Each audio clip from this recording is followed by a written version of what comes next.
Well, hey there, Mama, and welcome back to the Moms Overcoming Overwhelm podcast, episode number 221. I'm Emily McDermott, and I am here beside you on this journey as we work together to declutter your home, head, and heart. Happy New Year. I am currently recording this at 9 o'clock on New Year's Eve. I have been in my bed editing this episode for about 30-40 minutes or so. My children are in the basement with my husband because I was like, you know what? It's New Year's Eve. I just want to be in my bed, all comfy, recording my podcast. And yeah, so it's quite the scene. I cannot hang on New Year's Eve. I go to bed early, pretty much right after this. So Happy New Year. Very excited for 2026, bringing you a ton of great episodes, wonderful guests. And we are starting off with one of my friends, Rachel DeSonier. And she is a registered dietitian, certified personal trainer, and a mom of 5. So she knows exactly what it's like to live the busy mom life, to put yourself last. And she focuses on simple, effective strength training routines and pairs it with smart, realistic nutrition to support fat loss and to fuel workouts. She has a wonderful, very practical approach to help you get consistent with fitness and nutrition goals. And we talked today about some of her stories of overwhelm. Of course, mom of 5, she has a few. And then also, how can we start prioritizing ourselves when we have limited time? What happens if we get off track? How can we get back on track again? And what happens when we are stressed out and our nervous system is dysregulated? What do we do about that? So Rachel has a lot of amazing tips, and New Year is always a great time to be prioritizing our health.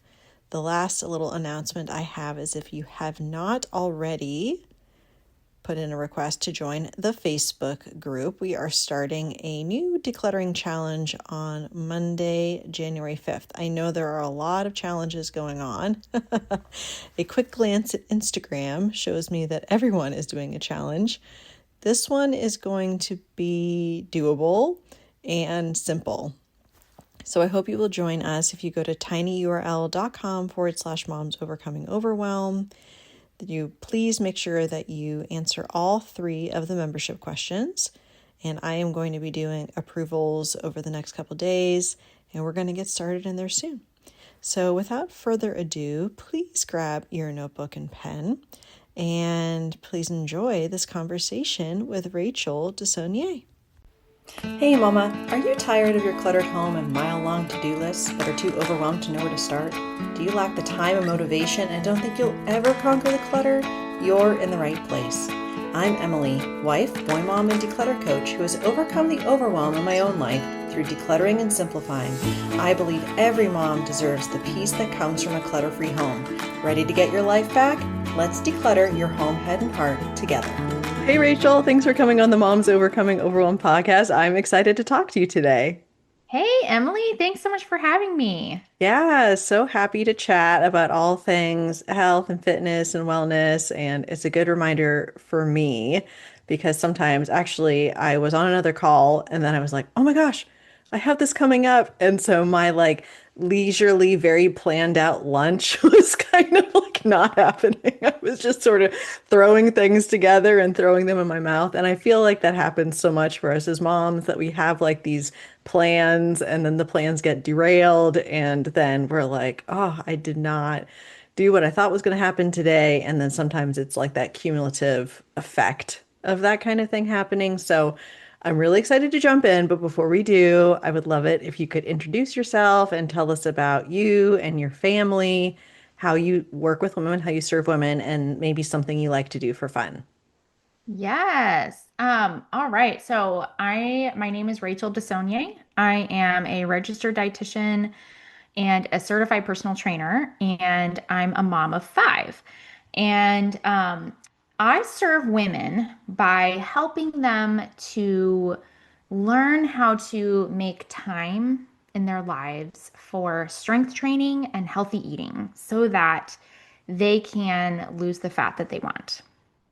And then what I do for fun, you know what? I really like to watercolor with my daughter. It's so relaxing. And then we're not great at it, but it's like a pretty picture at the end. And so that's been something that I've been enjoying recently. Oh, I love that. I'm definitely more a words person than an art person, but occasionally, if my son is like wanting to do something crafty or something, I'll kind of like do it with him. But oh yeah, that's so nice and like hopefully relaxing and not more stressful that you have a bunch of mess at the end. Yes. You know, it's this funny thing as your kids get older, you start to realize, like, oh my gosh, like I can paint something and with my kid, and it's not this giant disaster because I felt like for so many years, we had so many little kids, and you can't do watercolor with a 2-year-old around. I mean, you can, but you just have to like expect that it's going to be stressful. Hmm. And so that is fun. However, I will say we painted pumpkins this last weekend. That's what we like to do. You can choose to carve it or you can choose to paint it. And I like to paint it with a couple of my other kids. And we had done like a first coat kind of thing, and then it needed to dry. And we left the paints out. And then my 5-year-old or my 4-year-old, he's almost 5, and my 6-year-old gave in to temptation and put spread paint all over the place. So maybe we're not completely out of that phase yet, but we're getting there. Oh my gosh, I love that. Well, being a mom of five, I'm sure there might be some examples of when you have felt overwhelmed in your motherhood, and maybe just this morning, I don't know. But anything, and it doesn't have to necessarily be in your realm of genius with health and nutrition, but it could be if you wanted to. Just sharing any example of a time you felt really overwhelmed in your motherhood, like what was going on when you went, oh my gosh, something needs to change. And what did you do to kind of make things better? Yeah, so it's kind of this skill that develops as you are a mom, right? And gosh, it's like picking just one example. So what comes to mind, I guess off the top of my head, is this season. So we used to be foster parents, and a couple of our kids are adopted from foster care.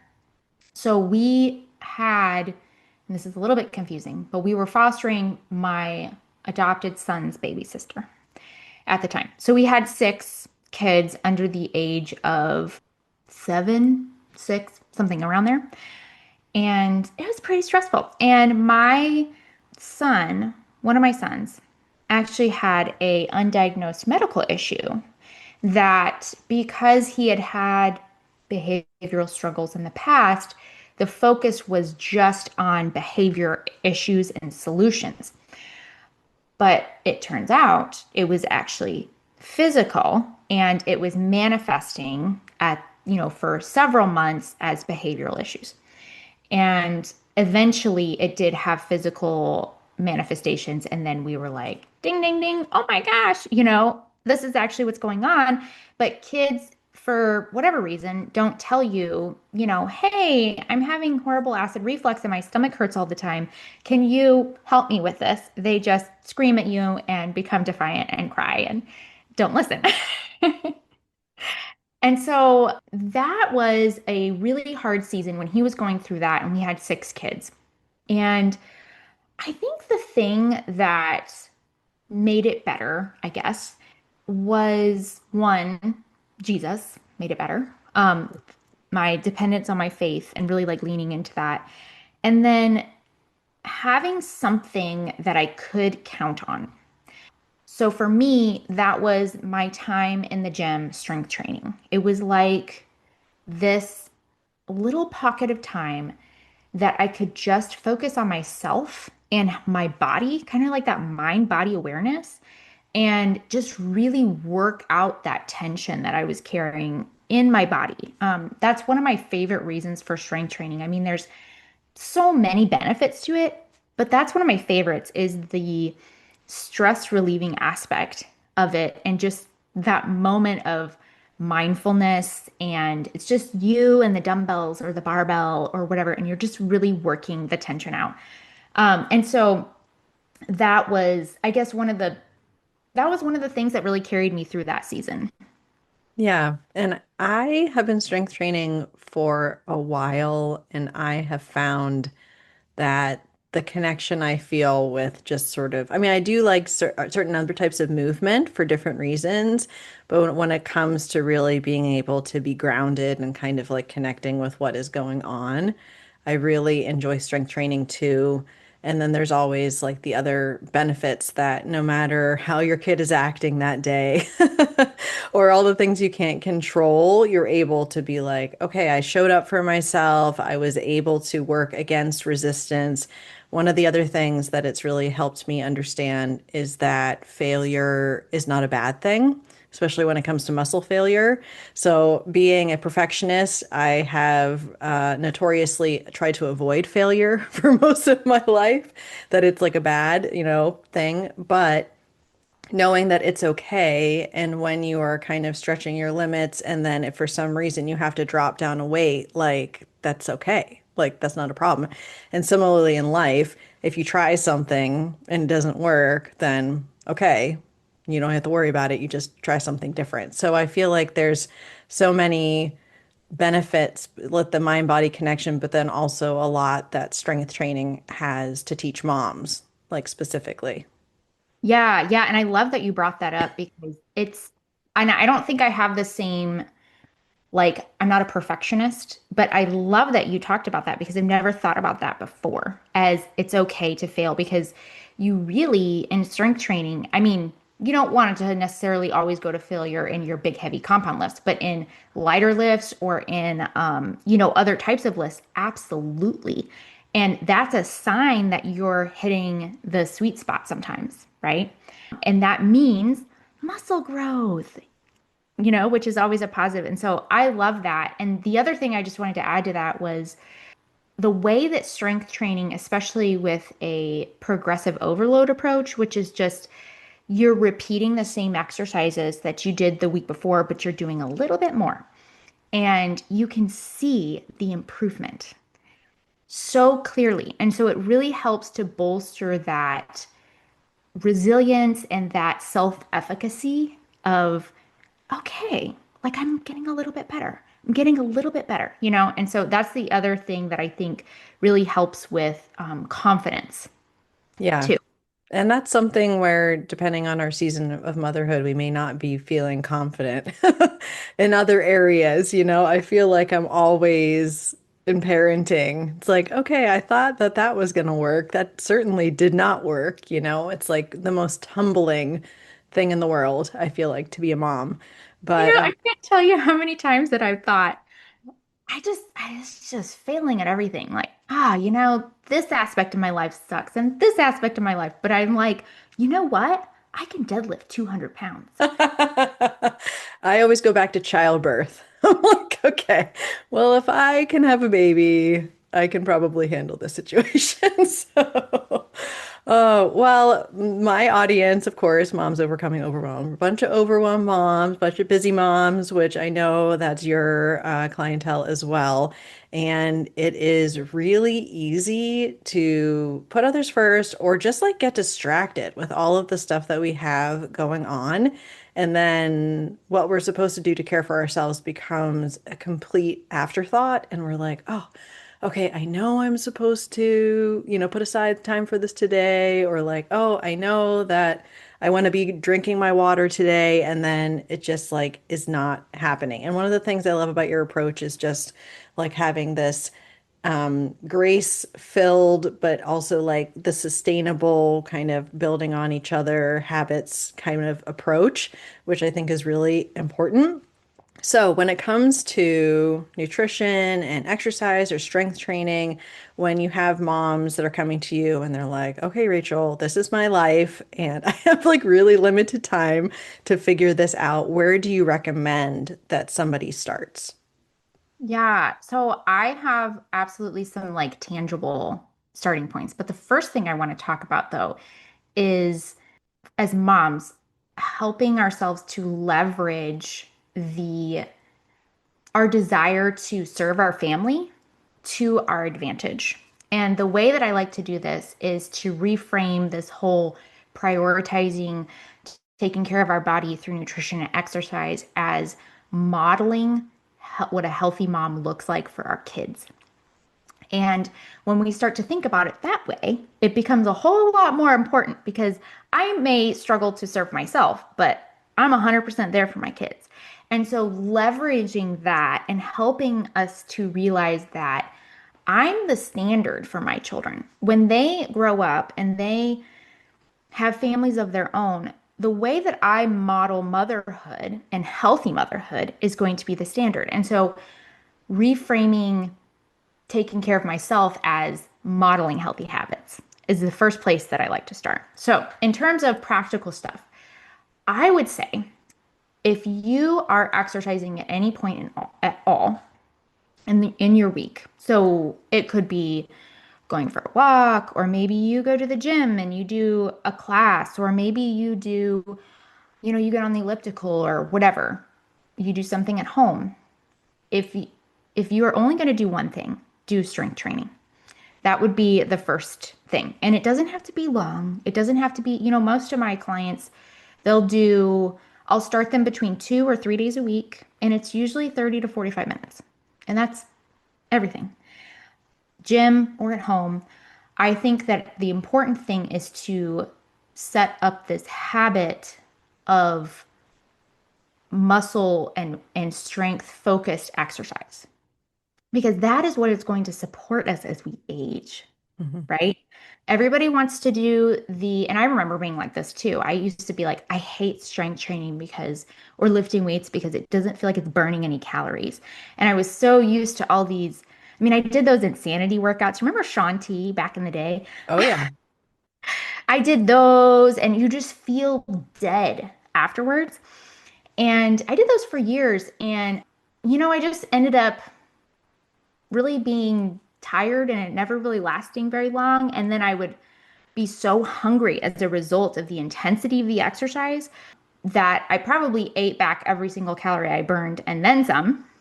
And so I would say to prioritize strength training if you're doing anything, right? Like if you have a slot for exercise, plug strength training in there. The other thing in terms of nutrition that I think is a really great starting point is just to get some protein in at breakfast. If you can get 20 to 30 grams in, and it can look in different ways. You could do, if you're like, oh, I hate eating in the morning, I feel not good, drink a little protein shake, put some collagen in your coffee. Start where you're at, but really try and get that 20 to 30 grams in the morning because that's going to set up your body hormonally and blood sugar wise for stability for the rest of the day. So that would be kind of like the starting point, like low hanging fruit for an overwhelmed mom. Yeah, I really love that. And for the mom that is, again, saying, okay, for strength training, like, oh, well, I'd rather, go for a run or go on the elliptical or whatever. And I'm sure you have people come to you with that, just kind of like, yeah, strength training is just like not my thing. So if you have someone like that that's thinking that, besides obviously understanding the benefits of longevity and that type of thing, is there any other like advice or encouragement that you give to someone as far as like why strength training needs to be the priority for them? Because I feel like a lot of people are kind of not sold on strength Yeah. training. So I want you to sell them on it. Yeah, yeah. So, there's so many ways I could sell somebody on it. You have the metabolic and hormonal impacts of muscle. So the thing is, when we age, especially as women, we start to gradually lose muscle mass if we don't do anything about it. And that doesn't usually impact us all that much in our 30s. But when we hit our 40s and then we go through this wonderful season of menopause, it really accelerates. And that's when you start to really get some of the metabolic impacts of not having a lot of muscle mass.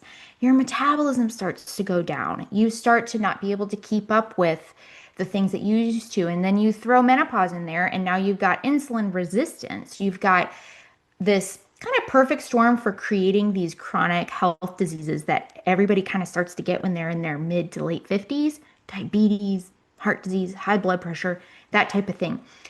But those things start earlier. And I think if we can just start to maintain our muscle mass in our 30s or our 40s and work to preserve what we have and then maybe grow. I mean, we have the capacity to grow our muscle mass, absolutely. But if we can just maintain that, it's going to help us with not having so much fat gain when we hit menopause or, all those kinds of things. And then there's also the impact on our bone health, right? So strength training absolutely helps us to be able to maintain our bone density. And if you think about it, when you're older, it's just like, how do you want to live, right? Like, do you want to live this lifestyle where you are dependent on your kids for all kinds of things, when you start to hit your 60s, 70s, 80s? Because that is what strength training now is going to prevent. You're going to be more functional. You're going to have a reduced risk of falls, a reduced risk of fractures. I like to think about, just think of the movement patterns of the main lifts that I teach, like the deadlift and the back squat and the overhead press. And you just think about, what is that translating to? That's translating to, the squat, like getting off the toilet by yourself, getting off the couch by yourself, instead of having to have someone pull you up, the deadlift, picking up your grandkids, overhead press, holding your grandkids up, picking stuff up off the, there's so many functional things that come from having that strength training foundation. And so that's why I really think it's so important, aside from the aesthetic outcomes too. Obviously, everyone wants to look fit and toned and all that kind of stuff. But I think the real reason that we want to be doing this is for the impact and the quality of life that we'll have when we're older. I love how you were connecting the movements to the functionality of what we want to do when we're older. So when I was on a vacation over the summer with my family, I was in, one of those beach chairs that's like low to the ground. And I'm like, I have never felt so old as I do trying to get out of a beach chair that's like way down there. And I'm like, okay, I got to start working on my low squats and that kind of thing. But yeah, that's a really great way to approach it. And a lot of times we're just so in the moment of like our own lives and like what's happening today and kind of take someone to soccer practice and everything. We're not really thinking about that quality of life and longevity. But yeah, it's really important. And I would love it if we could kind of transition into like what happens when we fall off track, which happens frequently. And, a lot of times people will just be like, well, I messed up. Might as well sit on the couch and eat whatever and just give up. And or it feels just like I'm getting over an illness. So I didn't do my normal strength training for a while and I was like really proud of myself. I was like crossing off my days and it was very consistent. And then I wasn't sleeping, for like a week straight. And I just knew that I needed to rest and to be able to get back into it. But now it's like the momentum, starting the momentum again, that initiation of the energy of like, okay, I got to get back into it. So when somebody falls off track, when it comes to exercise or nutrition, do you have any tips besides giving ourselves grace? How to kind of get back into it, how to really adjust, especially if we've had sort of maybe a season of illness or the kids have been sick or like something, life, as people say. It's Yeah. like, what do we do to get back on track? So we're not just like, well, like I'm just going to give up and, eat whatever. Yeah, yeah, absolutely. So I would say, in terms of the strength training, if you are following a progressive overload workout programming style, like you're lifting weights consistently and you're like upping it in the gym, and then you have this season where you had to stop for whatever reason, illness or kids, if it's been any more than like a couple days, I have my clients deload for a week, which is just having the weight or the reps. So keep the weight the same, half the reps, or keep the reps the same and half the weight. You're just giving yourself an opportunity to transition back into it to help prevent injury. Now, in terms of like the whole how motivation things, that's really the big thing. It's not the how do I actually do it, it's how do I do it in terms of getting myself to do it, right? And what I teach my clients is to reframe it not as a failure, but this is an opportunity to learn the skill of adaptability because that is one of the foundations of being consistent. And that's the whole focus of my podcast really is like, how do we get consistent? Because if we can get consistent, we can do anything, right? The weight will follow. The muscle gain will follow if we can be consistent. And so I like to help them to see it as this is an opportunity to learn how to adapt in a real life situation and to also plan for it. I mean, life is gonna life, right? You know it's gonna happen. So when you have an off day eating, let's say, for example, you go out to dinner and you overeat, right? You overeat. Instead of being down on yourself and saying, oh my gosh, I'm such a failure. I didn't listen to my body's signals of fullness. I overate, all that. Let's just say, okay, you know what? I'm going to have a great workout tomorrow because my muscles are full of glycogen and energy to do this workout amazing and to leave it there. I really encourage them to just neutrally look at it, it's data, and then move on as if it didn't happen, right? And so that's kind of my approach is like, what can we learn from this? And let's set it up, but let's not be dramatic about it. Let's try to be neutral. Yeah, I repeat that all the time. Data over drama, data over drama. Yes. I think Same. I got that maybe from our mutual podcast coach, Steph Gass, but Yes. try to give credit where it's due. But I think it's just really helpful and just looking, oh, like you said, like, oh, what can I learn from this? And in that vein, when it comes to stress, so not necessarily like illness, but let's just say there's some sort of either acute stress or chronic stress, anxiety, that kind of thing. And for me, the choices that I make under stressful conditions are definitely not ideal. It is going for the sugar, it's going for the carbs, it's doing the I'm going to scroll, or my latest thing is watching like period pieces from Jane Austen, like Oh like gosh. BBC Yeah. movies, you know what I mean? I'm like, oh, people were so polite back then, So escapism, like whatever it is for you. But when it comes to when we're in these stressful situations, so it's not necessarily like a life event bringing us off track, but just sort of more like chronic stress where we're wanting to just kind of impulsively, I want to have that chocolate or I want to have this. And how do you help your clients to be able to kind of like more mindfully make choices, especially when they're in stressful situations? Because, hello, we're overwhelmed moms, so that happens quite a bit, right? Yes. Yeah. It sounds to me like maybe you're talking about emotional eating a little bit, Yeah. which is where we eat in response to our emotions. And they can be all kinds of emotions. Like some people will eat emotionally in response to boredom, right? They're like bored and then their brain's saying, eat, eat, eat, eat, eat, right? Well, why does that make sense? It doesn't, right? There's lots of reasons why. And I think a lot of them have to do with childhood. Just personally, I don't have research to back that up. You're upset, you're stressed, you eat. You're For me, if I get a lot of good news, like something great happens, my immediate response is, oh my gosh, I need to go eat food. And, so there's lots of reasons that we do it. And what I teach in my program, now I'm not a emotional eating expert or anything like that, but this is what I found helpful and useful for me is in those moments to think about what I actually need, so to just pause and say, okay, like what's actually going on in my body right now?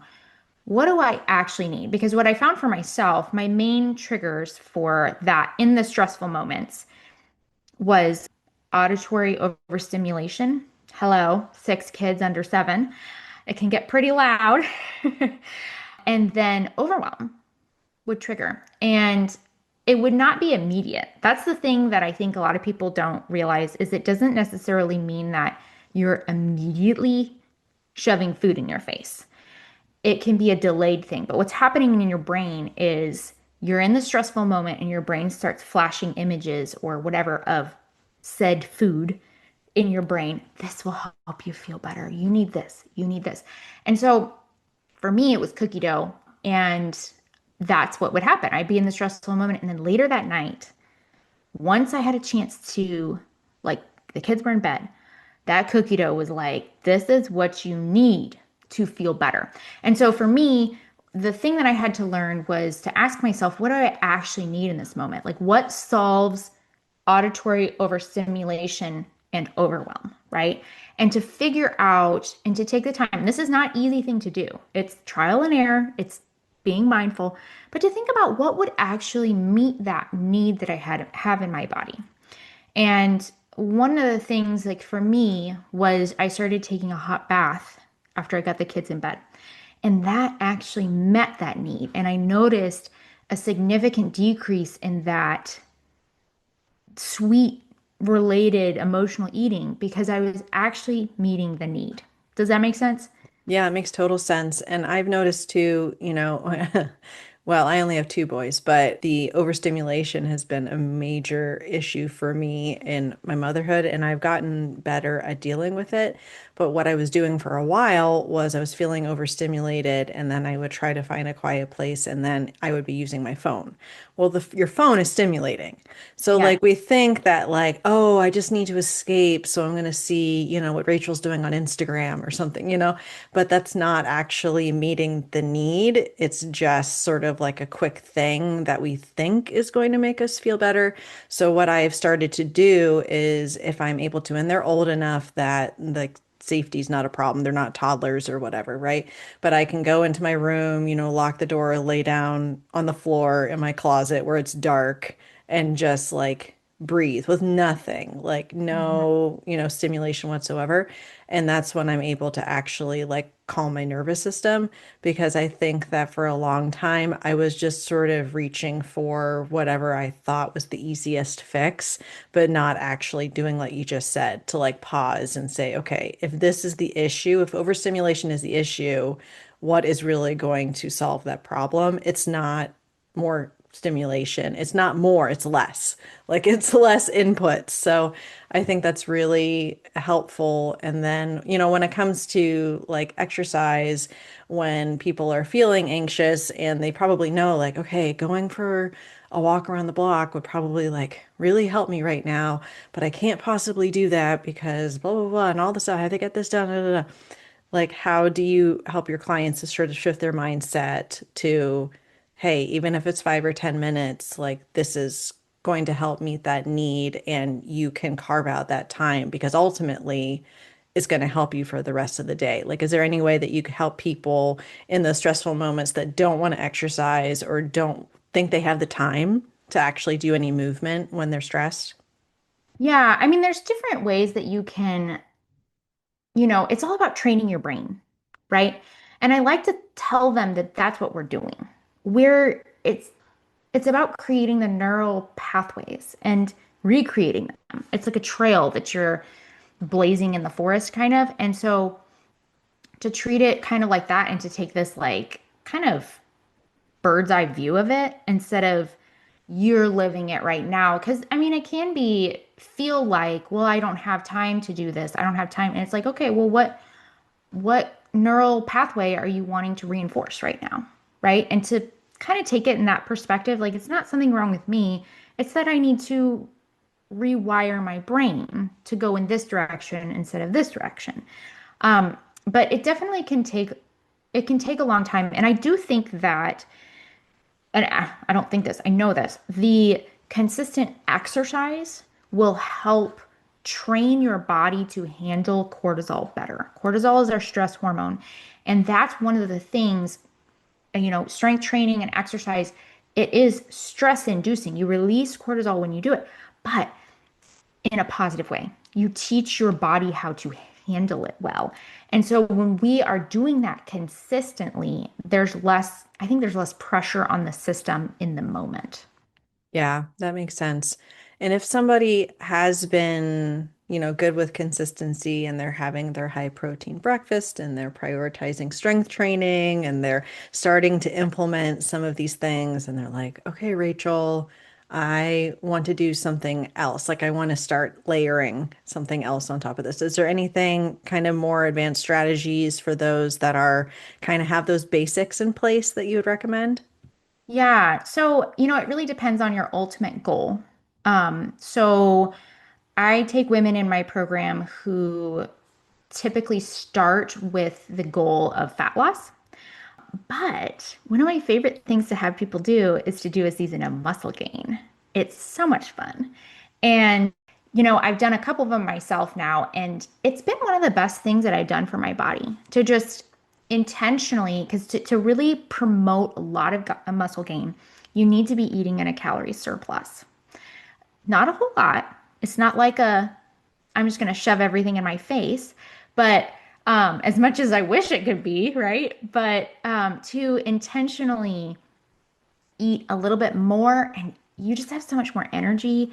You can train really hard, and you really start to see, like, I think my first season of muscle gain, I was able to put on about 8 pounds of muscle. And, it just feels really good. And so that would be like up leveling it, right?